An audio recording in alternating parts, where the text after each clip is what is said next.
आपल्या लग्नाची घरात चर्चा सुरू आहे हे समजल्यावर दिव्याला हुंदका आवरता आला नाही.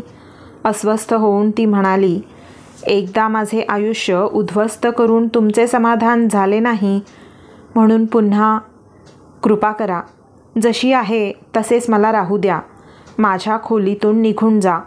असे सांगत तिने जवळ असलेली उशी भिंतीवर भिरकवली. पाणावलेल्या डोळ्यांनी काहीही न बोलता नूतन खोलीबाहेर आली. शेवटी तिच्या या परिस्थितीला नूतनच तर कारणीभूत होत्या. चौकशी न करताच केवळ मुलाची श्रीमंती पाहून त्यांनी त्यांच्या एकुलत्या एक मुलीचे त्या सैतानाशी लग्न लावून दिले होते. एवढी श्रीमंत माणसे एका सामान्य घरातील मुलीशी आपल्या मुलीचे लग्न लावून द्यायला कशी तयार झाली याचा साधा विचारही त्यांनी केला नाही. दिव्याच्या मनात दुसरे कुणी तर नाही हे जाणून घेतले नाही. दिव्याने अनेकदा सांगायचा प्रयत्न केला की तिचं अक्षतवर प्रेम आहे, पण तिच्या आईवडिलांनी त्याकडे जाणून बुजून दुर्लक्ष केले. अक्षत आणि दिव्या एकाच महाविद्यालयात शेवटच्या वर्षाला होते.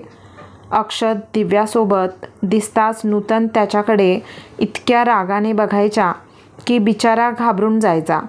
दिव्यावर प्रेम आहे हे सांगायची त्याची कधीच हिंमत झाली नाही.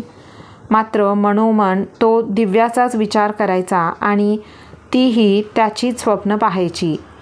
निलेश चांगला मुलगा आहे, शिवाय आपल्यापेक्षा कितीतरी जास्त पैसेवाला आहे. त्यांनी त्यांच्या मुलीसाठी आपल्या मुलीचा हात मागितला. याचा तुला आनंद व्हायला हवा. नाहीतर त्यांच्या मुलासाठी मुलींची कमतरता आहे का या जगात? दिव्याचे वडील मनोहर यांनी नूतनला सांगितले. मात्र दिव्या मनापासून लग्नासाठी तयार आहे का हे जाणून घेण्याचा त्यांनी प्रयत्न केला नाही. आई वडिलांची पसंती आणि समाजातील त्यांची प्रतिष्ठा धुळीस मिळू नये म्हणून दिव्याने जड अंतःकरणाने लग्नाला होकार दिला. तिला आई वडिलांना दुखवायचे नव्हते. मुलाकडचे खूप श्रीमंत होते, तरीही त्यांना हवा तेवढा हुंडा मिळाला.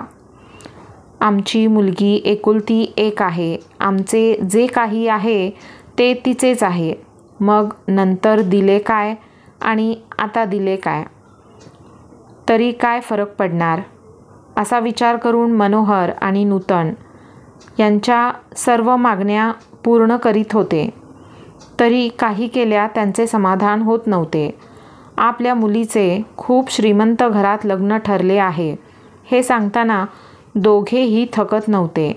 एवढ्या मोठ्या घरात मुलीचे लग्न ठरवून मनोहर यांच्या जीवनाचे सार्थक झाले असे लोक कौतुकाने म्हणत. काळजावर दगड ठेवून आणि आपले प्रेम विसरून दिव्या सासरी निघाली. सासरी जाताना तिने पाहिले की अक्षत एका कोपऱ्यात उभा राहून स्वतःचेच डोळे पुसत होता.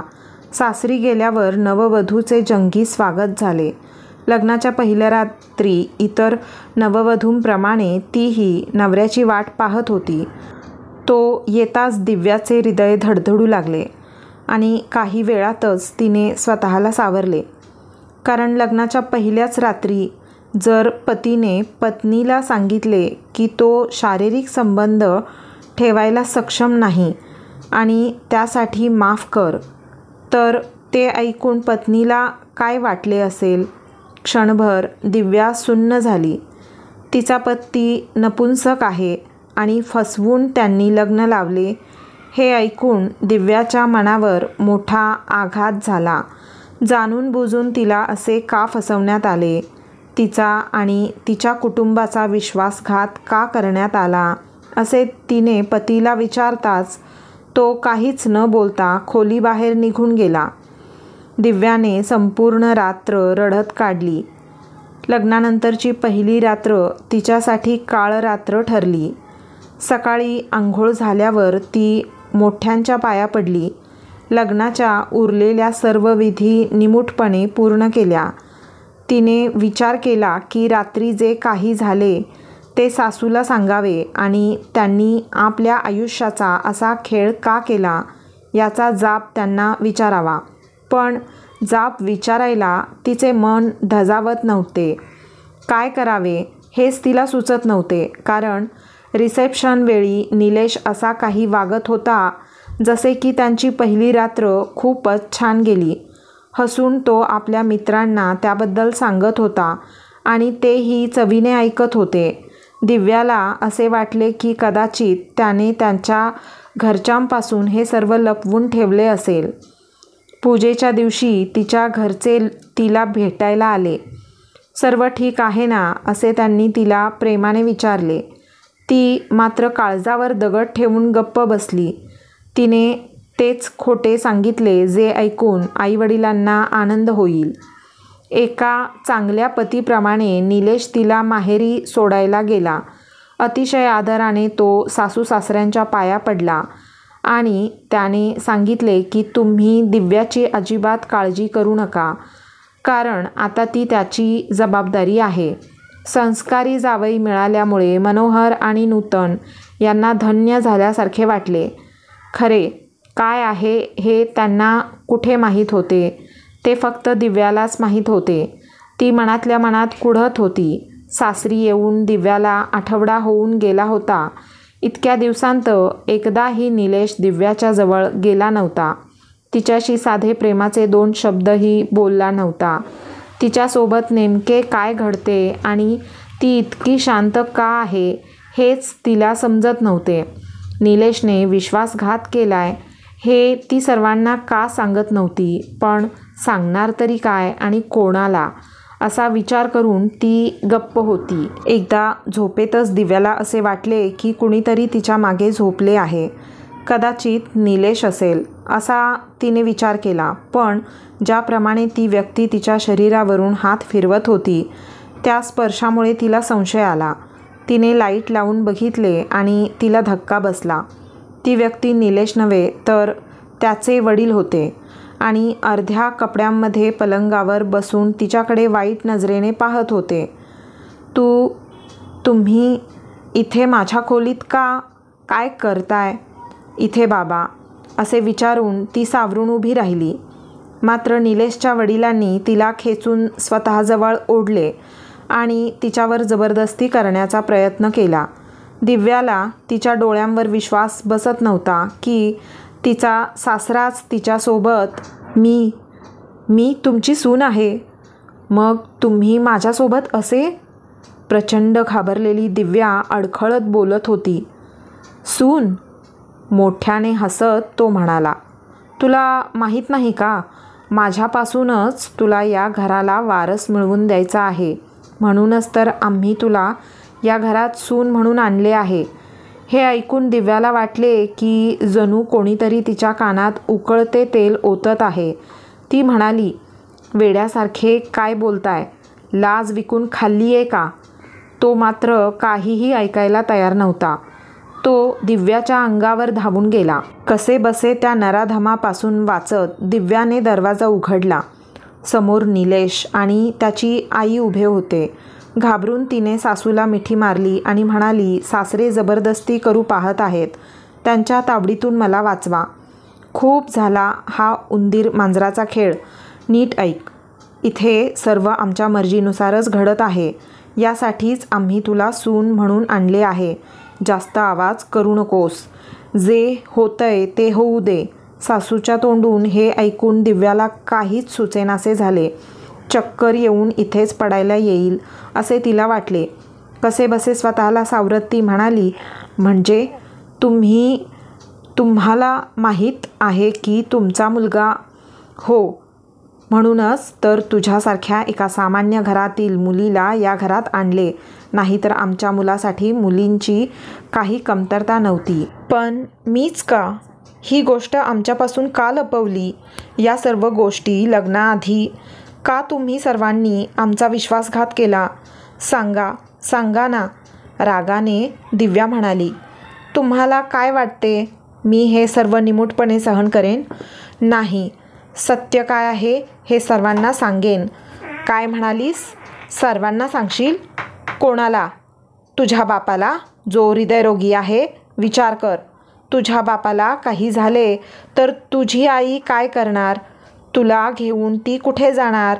आम्ही जगाला सांगू की तू येताच घरातील पुरुषांना नादाला लावतेस आणि तुझी चोरी पकडली जाताच आम्हालाच दोष देऊ लागलीस.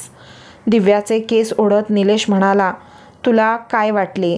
तू मला आवडलीस म्हणून तुला लग्नाची मागणी घातली. जे आम्ही सांगू तेच तुला करावे लागेल, नाहीतर.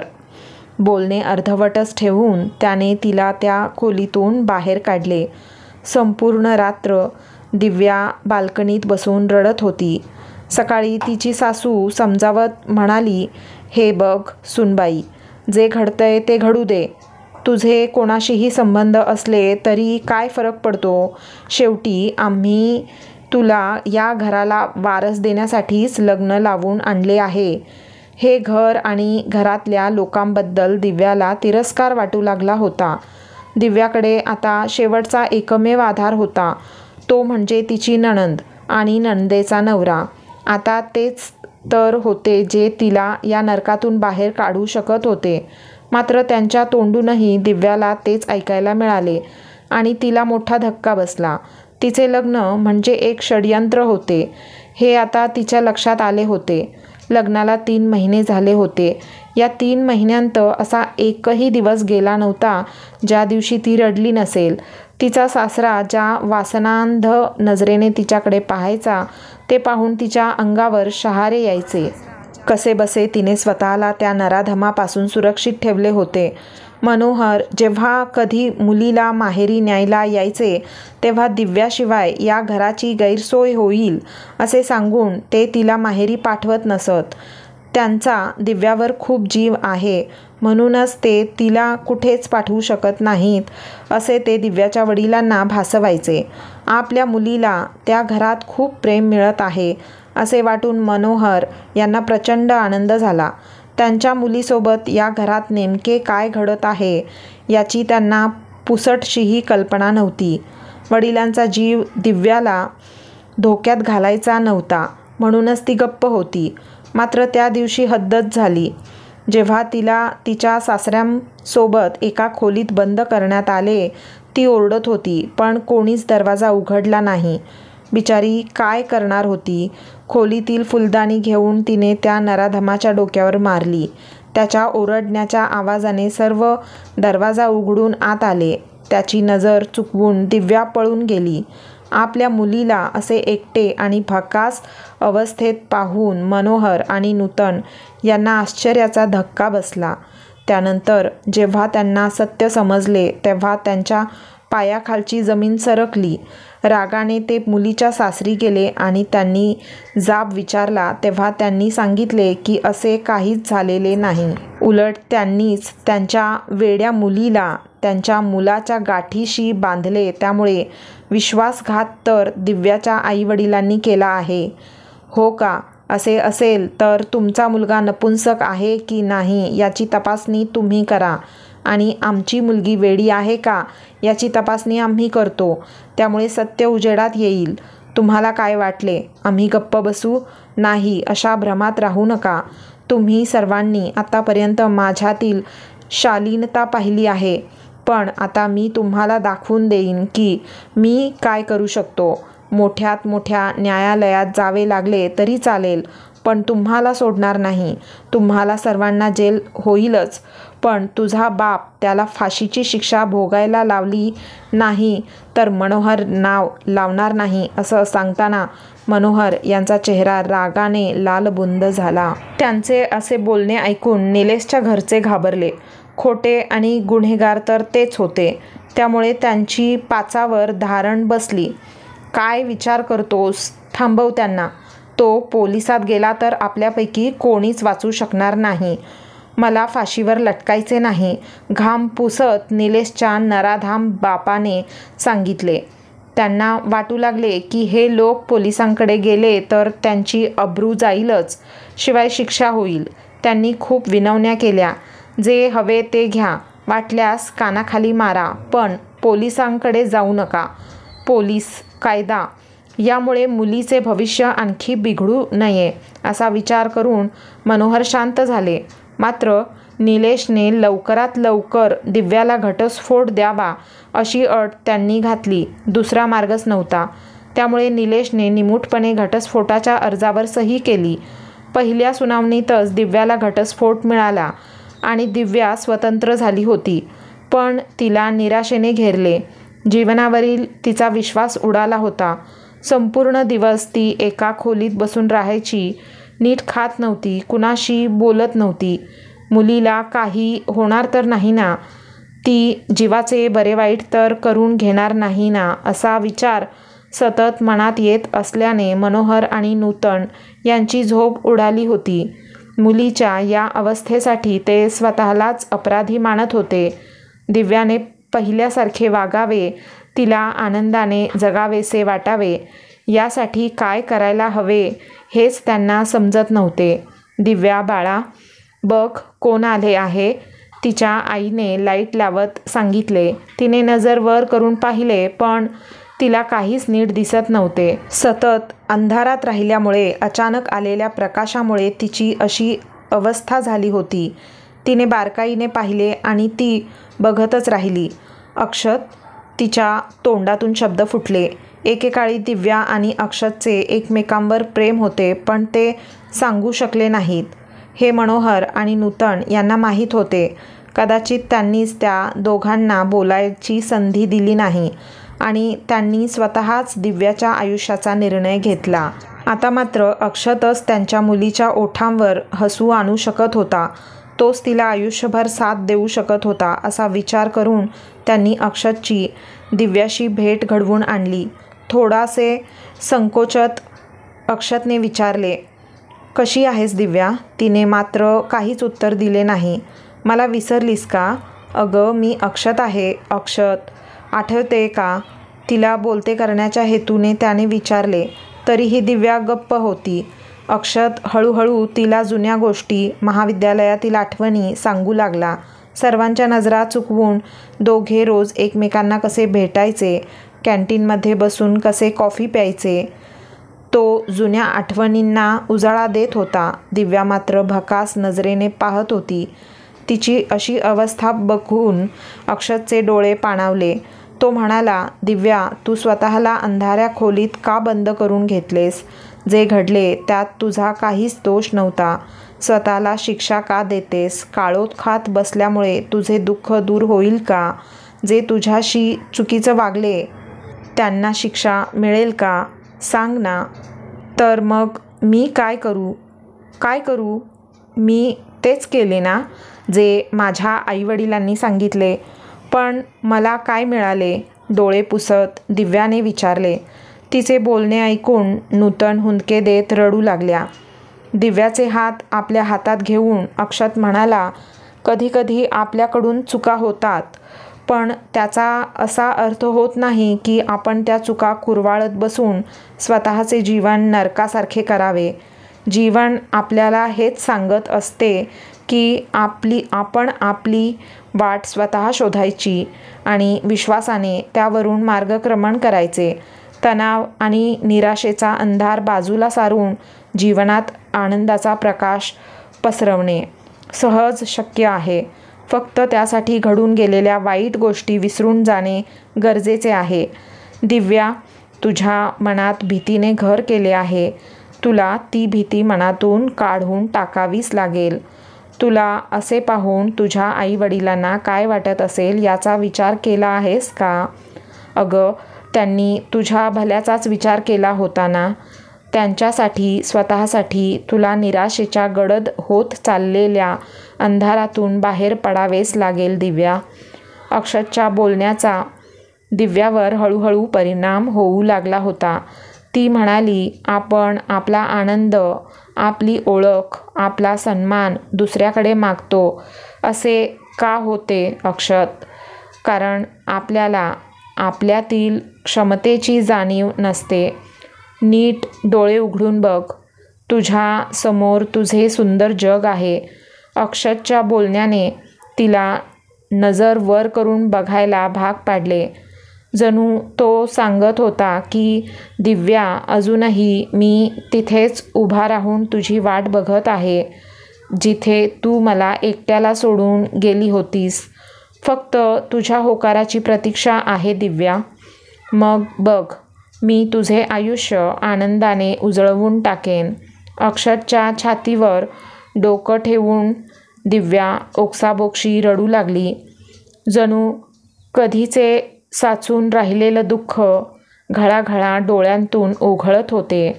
मनातले दुःख अश्रुंवाटे निघून जावे आणि ती तिच्या त्या वेदनादायी भूतकाळातून बाहेर यावी, यासाठी अक्षतनेही तिला मनसोक्त रडू दिले. बाहेर उभ्या असलेल्या मनोहर आणि नूतन यांच्या डोळ्यांतूनही न थांबता अश्रू ओघळत होते, पण आज ते आनंदाश्रू होते. तर मित्रांनो, अशाच दर्जेदार कथांसाठी चॅनलला सबस्क्राईब करायला विसरू नका. धन्यवाद.